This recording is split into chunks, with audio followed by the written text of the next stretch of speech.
Sing that shit.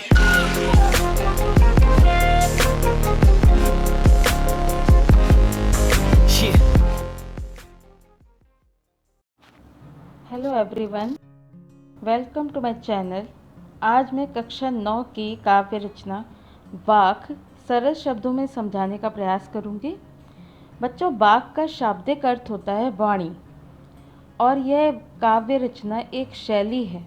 जिस तरह से कबीर की साखी सबद और दोहे, रसखान के सवैये, तुलसी की चौपाई, मीरा व सूर के पद विभिन्न प्रकार के काव्य शैलियाँ मानी गई हैं, ठीक उसी तरह से वाक ललजद नाम की कवित्री की रचना है। ये कश्मीरी भाषा की पहली संत कवित्री थी। कश्मीरी भाषा की प्रमुख स्तंभ भी इनको कहा जाता है। उनकी काव्य रचनाएं वाक के नाम से प्रसिद्ध हुई थीं। वे 14वीं सदी की कवित्री कही गई हैं। वाक कश्मीरी भाषा से हिंदी भाषा में अनुवादित किया गया है और इन वाकों का संकलन मीराकांत जी ने किया है। ललजद कबीर की तरह ही वाय भेद, जाति भेद, धर्म के आधार पर भेद, वाय आडंबर की सर्वथा विरोधी रही हैं। उनकी काव्य रचनाओं में ईश्वर की सत्ता समान रूप से दर्शाई गई है। उनके अनुसार कण कण में ईश्वर व्याप्त है। कश्मीरी जनता के दिलों में आज भी ललजद जीवित हैं। कश्मीरी संस्कृति के सामाजिक और धार्मिक विश्वासों के निर्माण में ललजद का अभी भी महत्वपूर्ण स्थान है। ललजद के बारे में बहुत जानकारी तो नहीं है, जितनी प्रामाणिक जानकारी है वो आपके सामने है। ललजद कश्मीरी भाषा के लोकप्रिय संत कही जाती हैं और इनका जन्म सन 1320 के लगभग कश्मीर स्थित पामपोर के सिमपुरा गांव में। उनके जीवन के बारे में प्रामाणिक जानकारी बहुत ज़्यादा नहीं है, लेकिन सिमपुरा नामक गांव में इनका जन्म माना जाता है। ललजद को लल्लेश्वरी, लला, लल योगेश्वरी, ललारिफा आदि नामों से भी जाना जाता है। ये सब उनके नाम बहुत सारे हैं जो कश्मीर प्रांत में जाने जाते हैं। उनका देहांत सन 1391 के आसपास माना गया है। बच्चों के लिए ये चैप्टर क्यों इम्पोर्टेंट है, इसके लिए मैं आपको उद्देश्य दिखा रही हूँ कि पाठ का उद्देश्य क्या है।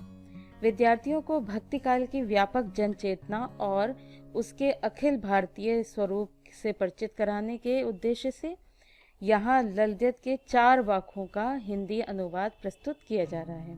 वैसे ये कश्मीर भाषा में लिखा गया है, लेकिन 4 वाकों को वहाँ से लिया गया है जो हिंदी में अनुवादित किए जा चुके हैं। पहले वाक में ललजद ने ईश्वर प्राप्ति के लिए किए जाने वाले अपने प्रयासों की व्यर्थता की चर्चा की है। अर्थात उन्होंने ईश्वर प्राप्ति के लिए जितने भी कोशिशें की होंगी वो सब व्यर्थ गईं, यानी उनको ईश्वर की प्राप्ति नहीं हुई। इस बात की चर्चा होगी पहले वाले वाक में। दूसरे में वाय आडंबरों का विरोध करते हुए यह कहा गया है कि अंतःकरण से संभावी होने पर ही मनुष्य की चेतना व्यापक हो सकती है। दूसरे वाले वाक में आपको ये दिखाने का प्रयास किया जाएगा योग और भोग जैसे 2 रास्ते होते हैं जिनसे लोग ईश्वर की प्राप्ति करना संभव बताते हैं, लेकिन उन सभी रास्तों से हटते हुए ललजद ने मध्यम मार्ग का प्रयोग बताया है, जो न भोग होता है न योग, बल्कि ईश्वर को याद रखने के लिए दोनों चीज़ों का माध्यम जो है वो मध्यम वर्ग बताने का प्रयास किया है।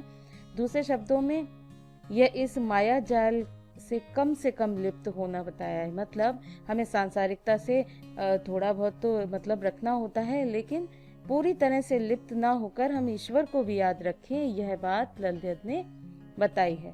तीसरे वाक में कवित्री के आत्मालोचन की अभिव्यक्ति है। आत्मालोचन का मतलब होता है अपनी आत्मा से रूबरू होना, यानी अपने अंदर झांकना और ये महसूस करना कि ईश्वर तो हमारे अंदर ही व्याप्त है, हमें इधर उधर भटकने की आवश्यकता नहीं है। वे अनुभव करती हैं कि भवसागर से पार जाने के लिए सत्कर्म ही सहायक होते हैं। सत्कर्म का मतलब होता है जितने भी अच्छे कर्म हों वो आप जीवन में कीजिए, यही हमें पार लगाने में सहायक सिद्ध होते हैं, और कोई ऐसा रास्ता नहीं है जिससे हम अपने आप को ये पाएं कि दुनिया से हम अच्छे कर्म से निकल के भवसागर रूपी इस संसार से पार लग सकते हैं। भेदभाव का विरोध और ईश्वर की सर्वव्यापकता का बोध चौथे वाक्य में है। यहाँ पर भेदभाव का सेंस है धर्म के आधार पर और जाति भेद, जितने प्रकार के भी भेद जो है वो इंसान के द्वारा बनाए गए हैं, उन सभी का इनके वाक्य के अंतर्गत विरोध नजर आएगा। और ईश्वर की सर्वव्यापकता, सर्वव्यापकता का मतलब होता है सभी जगहों पर कण कण में वो व्याप्त हैं, ये बात आपको चौथे वाक्य में नजर आएगी। ललित ने आत्मज्ञान को ही सच्चा ज्ञान माना है, यानी अगर किसी को सच्चा ज्ञानी कहलाना है तो सर्वप्रथम वो अपने आप को जाने। आत्मज्ञान का मतलब अपने आप को जानना, अपनी आत्मा को जानना और परमात्मा को जानना, तब वो एक सच्चा ज्ञानी कहलाएगा। बच्चों, कविता के भावार्थ को बताने से पहले इन पंक्तियों में, इस पूरे बाख में क्या कहने का प्रयास किया है और किन लोगों की मन स्थिति यहाँ पर दिखाने की कोशिश की है, ये मैं पहले स्पष्ट कर दूं आपको, क्योंकि बच्चों को इन सब चीज़ों के बारे में ज़्यादा पता नहीं होता। एक्चुअली यहाँ पर जिन लोगों को आभास हो जाता है संसार की सत्यता के बारे में, उन लोगों के यहाँ पर फीलिंग्स दिखाई देगी आपको। उनमें ललित अपनी फीलिंग यानी अपनी भावनाओं का भी यहाँ पर उल्लेख कर रही हैं वाक्य के जरिए, और उसमें ये दिखाया गया है कि आध्यात्मिक ज्ञान, यहाँ पर आध्यात्मिक ज्ञान की बात की जा रही है, जिसमें लोगों को ये सत्य पता लग जाता है कि ये जीवन जो है वो नश्वर है। जीवन इन द सेंस संसार में आकर जीव जंतु, जितने भी जीव जंतु हैं यहाँ पर, जो वस्तुएं हैं, सब कुछ नश्वर है, सब कुछ नष्ट हो जाने वाला है। और शाश्वत किसी चीज़ की बात की जाए तो वो एक ही है, एक हमारा आसमान और दूसरा ईश्वर, जो हमेशा रहने वाले हैं। इसका मतलब ये कि वो शाश्वत हैं। तब जब हमें इस चीज़ का ज्ञान हो जाता है कि ये जीवन नश्वर है, तब लोग क्या करते हैं, वास्तविकता की तरफ चलते हैं, और वास्तविकता के ज्ञान प्राप्त होने के बाद क्या करते हैं, अपनी ही आत्मा का आलोचन करने की कोशिश करते हैं। मतलब आत्माएं हैं सारे जीव जंतु, और उन सभी आत्माओं की एक परम आत्मा है, और जिसे हम कहते हैं ईश्वर। तो उसके बारे में जानने की, उस तक पहुंचने की, क्योंकि अंतिम ध्येय, अंतिम एम जो है वो यही है कि जीवन का मुख्य उद्देश्य क्या होना चाहिए, कि ईश्वर की प्राप्ति करना, ईश्वर को ना भूलना, सत्कर्म करना। और यही भाव आपको नजर आएंगे इन सब पंक्तियों में। हम लोग पूजा अर्चना करते हैं ईश्वर की, ये सभी जगह होता है। डिफरेंट टाइप के धर्मों के आधार पर लोग अपने अपने तरीके से ईश्वर की आराधना करते हैं, लेकिन यहाँ पर बात की जा रही है जीवन का असली उद्देश्य, यानी जीवन का सत्य क्या है। जो यहाँ पर आया है वो जाएगा ही, यानी कभी ना कभी मृत्यु होगी। तो मृत्यु से पहले जो हमें मानव शरीर मिला है, उस शरीर का उपयोग हम किस तरह से करें, अच्छे कर्म करके या दुष्कर्म करके, खराब कर्म करके, इन्हीं सब बारे में आपको यहाँ पर जानकारी प्राप्त होगी कि ललित ने अब असली रास्ता अपनाने के लिए कैसे प्रयासों की बात यहाँ पर की है, और जीवन की सत्यता का वर्णन यहाँ पर किया गया है। पंक्ति कुछ इस प्रकार है, रस्सी कच्चे धागे की खींच रही मैं नाव।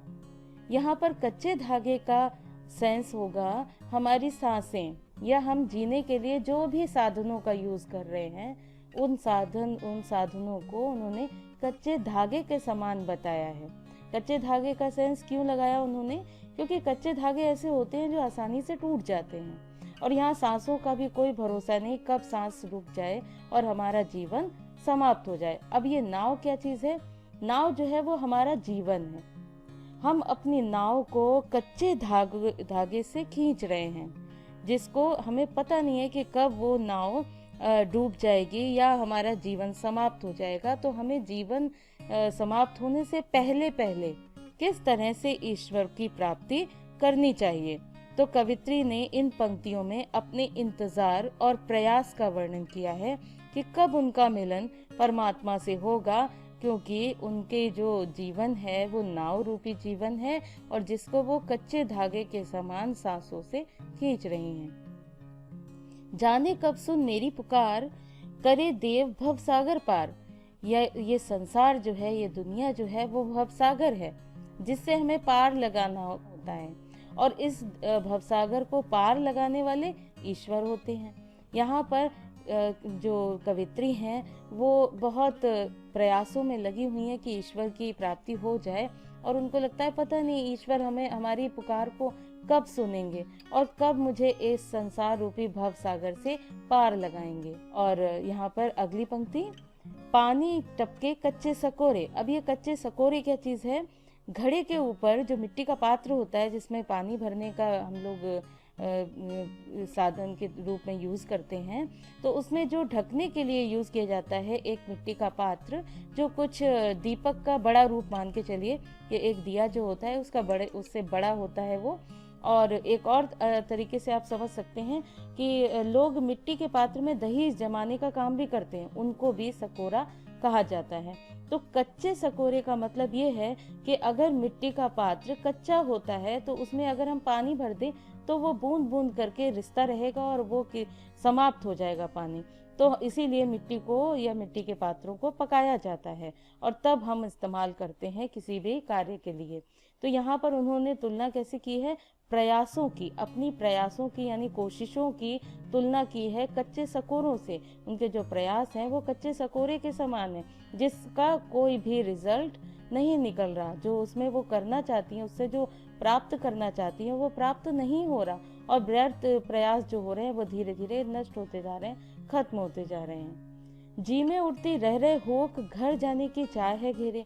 अब यहाँ पर कवित्री जो हैं वो तड़प उठी हैं कि जाने कब ईश्वर से हमारी का मिलन होगा, क्योंकि मनुष्य का कुछ समय ही यहाँ पर संसार में होता है, धरती पर होता है, उसके बाद उसे अपना शरीर त्याग देना पड़ता है। और क्या हो रहा है? धीरे धीरे वो समय निकलता चला जा रहा है, यानी बुढ़ापे की ओर बढ़ती जा रही है कवित्री, और उसको लग रहा है कि वृद्धावस्था में इस काबिल भी वो नहीं रहेगी कि ईश्वर की आराधना के लिए कुछ टाइम निकाले। तो ऐसे में धीरे धीरे समय होता जा रहा है, निकलता जा रहा है। अब उसे ऐसा लग रहा है कि समय खत्म होने वाला है, मृत्यु समीप आने वाली है। तो अब पता नहीं शायद प्रभु से कभी मिल पाएगी या नहीं मिल पाएगी, इसलिए उसका हृदय तड़प रहा है। हुक का मतलब होता है तड़पना, जी का मतलब होता है हृदय, हमारा दिल। वो प्रभु से मिलकर उनके घर जाना चाहती है। घर जाने का मतलब यहाँ हम अपने घरों की बात नहीं कर रहे हैं, हम यहाँ ईश्वर प्राप्ति के लिए ईश्वर के घर जाने की बात कर रहे हैं, जहाँ कवित्री कह रही हैं कि वो प्रभु से मिलने और मिलकर उनके घर जाना चाहती हैं, अर्थात भक्ति में लीन हो जाना चाहती हैं, और जिसके लिए उनके मन में तड़प सी उठ रही है कि कब वो ऐसा समय आएगा जब वो परमात्मा की प्राप्ति कर लेंगी। अगली पंक्तियां कुछ इस प्रकार हैं सामने, खा खा कर कुछ पाएगा नहीं। यहाँ पर खा खा कर का मतलब किसी खाद्य पदार्थ के खाने की बात नहीं की जा रही है, बल्कि यहाँ भोग विलास की बात की जा रही है। जो संसार में आकर घर गृहस्थी में लोग लिप्त रह जाते हैं और भोग विलास करते हैं, अपने आनंद को खोजने का प्रयास करते हैं, जो शारीरिक आनंद होता है उसकी बात कर रहे हैं। खा खाकर कुछ पाएगा नहीं और न खाकर बनेगा अहंकारी। अब यहाँ क्या सीन है? अगर हम भोग विलास और सांसारिक विषय वासनाओं में डूबे रहेंगे तो कभी भी हमें मोक्ष की प्राप्ति नहीं होगी, यानी ईश्वर की प्राप्ति नहीं होगी। और इसके विपरीत अगर हम इन चीज़ों का त्याग कर देंगे, सांसारिक मोह माया सारे बंधनों का त्याग कर देंगे और अपने भोग विलास सब कुछ त्याग कर देंगे, आराम को त्याग कर देंगे, और हम क्या हो जाएंगे? तपस्या में लीन हो जाएंगे, तो इससे भी हमें कुछ भी प्राप्त नहीं होगा। यहाँ भी ना तो योग की बात कर रही हैं कवित्री और ना ही भोग की बात कर रही हैं, क्योंकि अगर हम इन चीज़ों का परित्याग कर देते हैं तो मन में अहंकार उत्पन्न हो जाता है, और अहंकार उत्पन्न होने पर ईश्वर की प्राप्ति करना असंभव है, क्योंकि ईश्वर को अहंकारी लोग पसंद नहीं आते। तो ऐसे में उन्होंने कहा कि भोग विलास का पूरी तरह से परित्याग करने पर अहंकार आ जाएगा और उससे भी हमें मुक्ति की प्राप्ति नहीं होगी। अर्थात कवित्री के अनुसार ये दोनों ही रास्ते जो हैं वो ठीक नहीं हैं। तो उन्होंने क्या किया आगे? सम खा तभी होगा समभावी। समखा का मतलब ये है कि हम दोनों चीज़ों का बैलेंस बना कर रखें, ना तो हम भोगी बने और ना ही हम पूर्णतः योगी बने, और हम क्या करें, इन दोनों के बीच का रास्ता अपनाने की कोशिश करें। तो कहेंगे कि दोनों में समानता का स्थान रखें यहाँ पर, और मध्यम मार्ग को अपनाकर हम जब देखेंगे, अपनी आत्मा का आलोचन करके देखेंगे, हम आत्मा को निरीक्षण करने की कोशिश करेंगे और संभावी बन जाएंगे। समभावना, समभावी का मतलब समान भावना, यानी समान भाव से दोनों चीज़ों को जब हम आकलन करेंगे तो क्या होगा, मध्यम मार्ग हम अपनाएंगे, और तभी क्या होगा, खुलेगी सांकल बंद द्वार की। किस बंद द्वार की? ईश्वर को प्राप्ति करने की पहली कड़ी। सांकल का मतलब होता है दरवाजे में जो कुंडी लगी होती है, जो आजकल के दरवाजे हैं उसमें नॉर्मल कड़ी होती है, कुंडी होती है, लेकिन प्राचीन काल में जो दरवाजे होते थे उसमें सांकल लगी होती थी, यानी एक चेन जैसी, जिसको कह सकते हैं हम लोहे की चेन जो होती है उसकी तरह मोटी मोटी सी लगी होती थी, इसको सांकल कहते थे। जो आज के वर्तमान पोजीशन में हम क्या कहते हैं, कुंडी कहते हैं इसी को। अब ये दरवाजा कौन सा है, कुंडी कौन सी है? दरवाजा है ईश्वर प्राप्ति करने के लिए जो दरवाजा है उसकी बात की जा रही है। और जो बंद है, लेकिन खुलेगा कब? जब हम मध्यम मार्ग को अपनाएंगे, भोग और योग के बीच फंसेंगे नहीं, बल्कि क्या करेंगे, ना तो सांसारिक भोग विलास में लिप्त होंगे और ना ही उन चीज़ों का पूरी तरह से परित्याग कर देंगे। तब हमें मध्यम मार्ग अपनाने से हमें पहली कड़ी खुल जाएगी भगवान को प्राप्त करने की। यानी हमें भोग विलास में भोग विलास भी नहीं करना है, और सच्चे ज्ञान से हम भोग विलास की वजह से दूर रहते हैं, और उस ज्ञान को प्राप्त करने के लिए कवित्री कह रही हैं कि हमें बीच का मार्ग अपनाने की ज़रूरत है, जिससे हमारे अंदर वासना और भोग लिप्सा भी नहीं होगी, और ना ही हमारे अंदर अहंकार उत्पन्न हो पाएगा, और तभी हमारे अंदर समानता की भावना जागृत हो जाएगी। इसके बाद ही हम प्रभु की भक्ति में सच्चे मन से लीन हो सकते हैं। सारे हर्डल्स तब खत्म होंगे जब हम समभावी हो जाएंगे, समान भाव से सब चीजों को अपनाने की कोशिश करेंगे। अगली पंक्तियां जो हैं वो आपके सामने हैं। आई सीधी राह से गई न सीधी राह, सुषुम सेतु पर खड़ी थी बीत गया दिन आ। अब इन पंक्तियों में कवित्री ने मनुष्य द्वारा ईश्वर को प्राप्त करने के लिए जो प्रयास किए जा रहे हैं उन पर कड़ा प्रहार जैसा किया है। वो विरोध जैसा दिखा रही हैं कि योग साधना में लोग क्या करते हैं, अपनी जो इंद्रियां होती हैं उन पर कंट्रोल करने की कोशिश करते हैं, इंद्रियों को वश में करने की कोशिश करते हैं, उसमें कुंडलिनी जागृत करना और जप करना, योग करना, तपस्या करना, ये सारी चीज़ें करते हैं।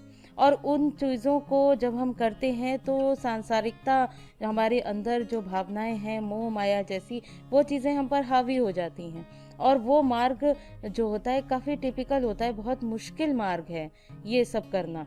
तो ऐसे में जब कवित्री ने अपने जीवन की शुरुआत में ईश्वर की प्राप्ति करने के लिए जो प्रयास किए, उसमें प्रयास इस तरह का भी किया जिसमें हठ योग करने की कोशिश की। हठ योग का मतलब होता है जिद पर अड़ जाना कि हमें ईश्वर की प्राप्ति करनी है, उसके लिए हम इन चीज़ों का परित्याग कर देंगे, और वो रास्ता काफ़ी मुश्किल होता है।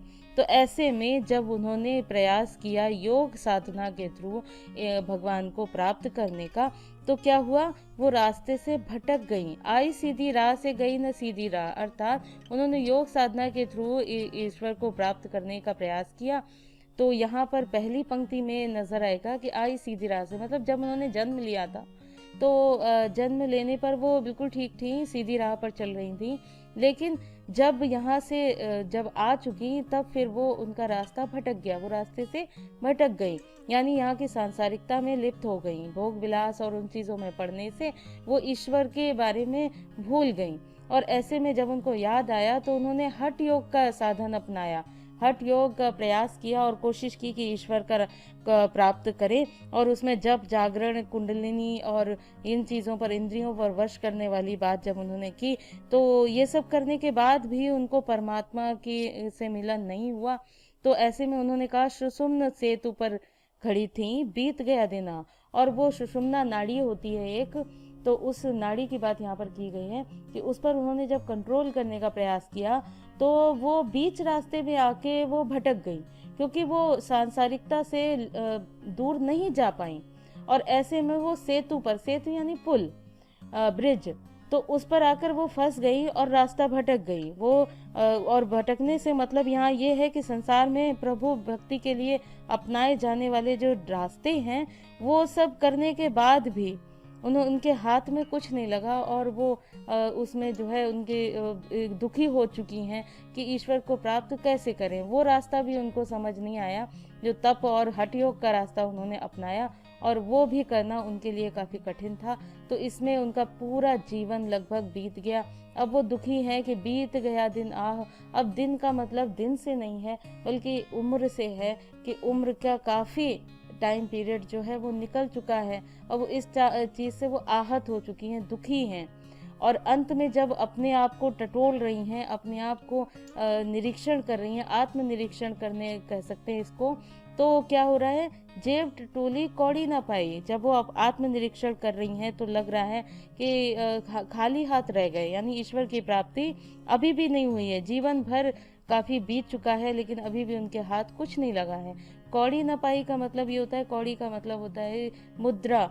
जैसे हम पैसे रुपया की बात करते हैं, वैसे ही जब प्राचीन काल में लोग इसको मुद्रा की तरह भी यूज़ करते थे, पैसे की तरह। उन्हें ऐसा लगा कि जब आत्मनिरीक्षण किया कि अब तक हमने क्या किया जीवन भर, तो उनके हाथ कुछ नहीं लगा था, परमात्मा की उनको प्राप्ति नहीं हुई थी। माझी को दूं क्या उतराई। अब अगर कोई नाव से पार लगाता है, माझी या नाविक, तो बदले में किराए के लिए उनसे पैसे लेता है, तो ये उतराई वही उतराई है।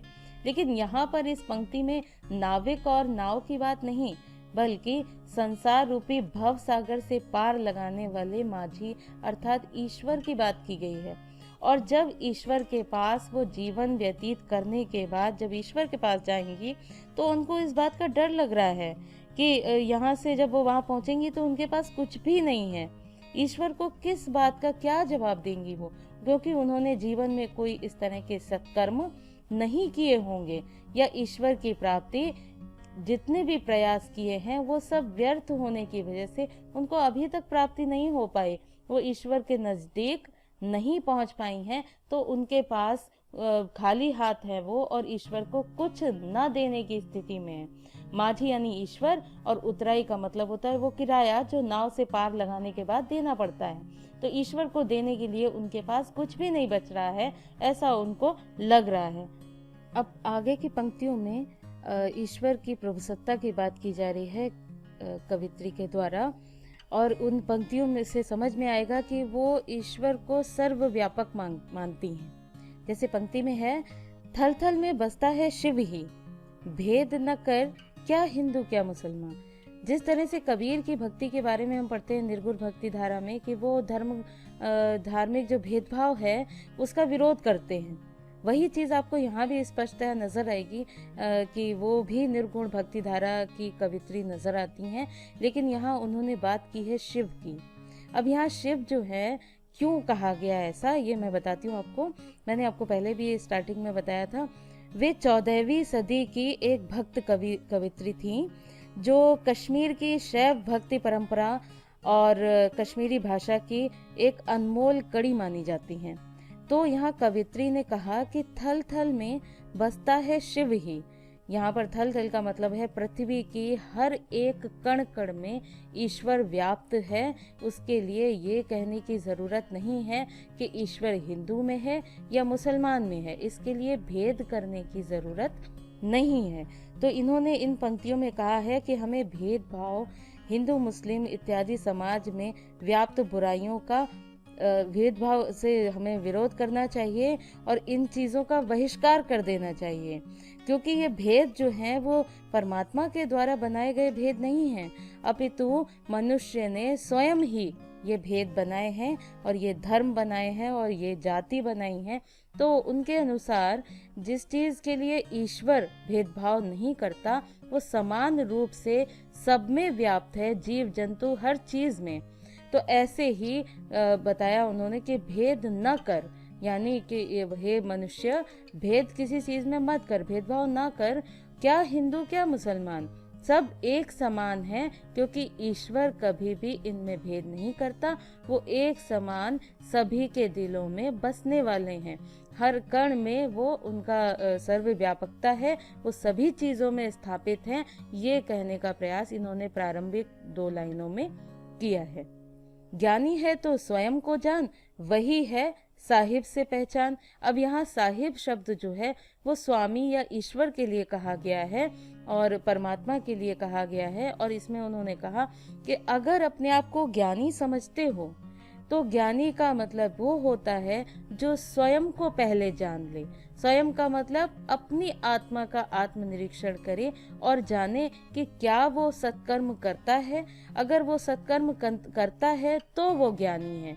यानी अगर ज्ञानी बनना चाहते हैं आप, आपके अंदर ज्ञान आ चुका है, तो आपको सबसे पहले स्वयं को जानना पड़ेगा, यानी आत्मालोचन करना पड़ेगा, और तभी ईश्वर की प्राप्ति संभव है। उनके अनुसार ईश्वर की प्राप्ति के लिए सबसे पहले हमें आत्मज्ञान प्राप्त करना जरूरी है, क्योंकि इससे ही हम ईश्वर को प्राप्त कर सकते हैं। ईश्वर स्वयं हमारे अंदर आत्मा के रूप में बसे हैं। मैंने पहले भी बताया कि हम सब आत्माएं हैं, यानी हर जीव में आत्मा है, और आत्माओं की परमात्मा ईश्वर जिसको हमें प्राप्त करना है, तो वो कैसे करना है? सांसारिकता में फंस के भी हम क्या करें? ईश्वर को ना भूलें और सांसारिक जो बंधन है उनका त्याग करके ईश्वर की भक्ति में लीन हो जाए। हम ईश्वर को प्राप्त करने की कोशिश तभी कर सकते हैं जब हम सत्कर्म करें।